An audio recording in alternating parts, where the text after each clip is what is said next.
Doctor નૈનાબાઈ Jadeja, Rajkot શહેર પ્રવક્તા। અમે લોકોનો અવાજ બનીને આવ્યા છીએ, કારણ કે ઘણા સમયથી ઘણી એવી બધી ફરિયાદો થઈ રહી છે કે પોલીસ સાંભળી નથી રહી, ફરિયાદ લઈ નથી રહી, ફક્ત અરજી લેવામાં આવે છે। તો અમારે પૂછવું છે કે અરજીઓ ક્યાં સુધી તમે લેશો? કેમ કોઈની ફરિયાદો ફટાફટ દાખલ નથી કરતા ને આગળ નથી વધતા?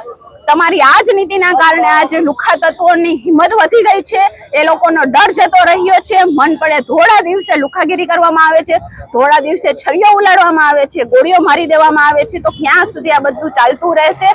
શું ગુજરાતને ગુજરાત નથી રહેવા દેવું? એ પહેલો પ્રશ્ન છે। અને જો ગુજરાતને ગુજરાત રહેવા દેવું હોય તો આપ કામ ક્યારે કરશો? એવું લાગી રહ્યું છે કે હવે પોલીસ તંત્રનો કોઈને પણ ડર લાગી રહ્યો નથી। એક સમય હતો કે જ્યારે ખાખી કલર જોઈ જાય તો એ લોકો ડરીને ભાગી જતા હતા, પણ મને એવું લાગે છે કે હવે એવું નથી રહ્યું, કારણ કે કદાચ હવે ઉઠવા બેહવાનો વ્યવહાર ચાલુ થઈ ગયો હોય એટલે આ ડર જતો રહ્યો હોય એવું લાગી રહ્યું છે। પણ અમે એવું નહીં થવા દઈએ।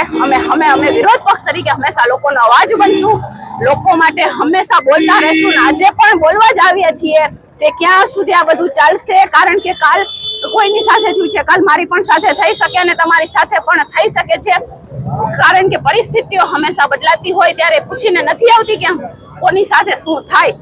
તો કાયદો અને વ્યવસ્થા જાળવવા માટે ક્યારે પોલીસ તંત્ર જાગશે? ઉપરથી નીચે સુધી અમે અધિકારીઓને પૂછીએ છીએ કે શું આ જ હાલત રહેવા દેવાની છે? બીજું બિહાર થવાનું કન્ટિન્યુ ચાલુ રાખવાનું છે કે કાયદો અને વ્યવસ્થામાં કઈ સુધારો કરવાનો છે? અને જો ના કરવાનો હોય તો એમ કહો એટલે પ્રજા એનાથી ટેવાઈ જાય કે જેમ આગળ બિહારમાં ને એમાં ટેવાઈ ગઈ હતી, એમ ગુજરાતની પ્રજા પણ જે શાંતિપ્રિય પ્રજા છે એ પણ હવે આ દિશામાં ટેવાઈ જાય કે ભાઈ આ બધું તો ચાલ્યા જ રાખશે અને આ સહન કરવાનું જ હોય। કે જેમ બિહારમાં ઘરે ઘરે હથિયારો જોવા મળતા હોય છે, એમ અહીંયા પણ કદાચ ઘરે ઘરે હથિયારો ને બધું જોવા મળે તો કઈ નવાઈ નહીં।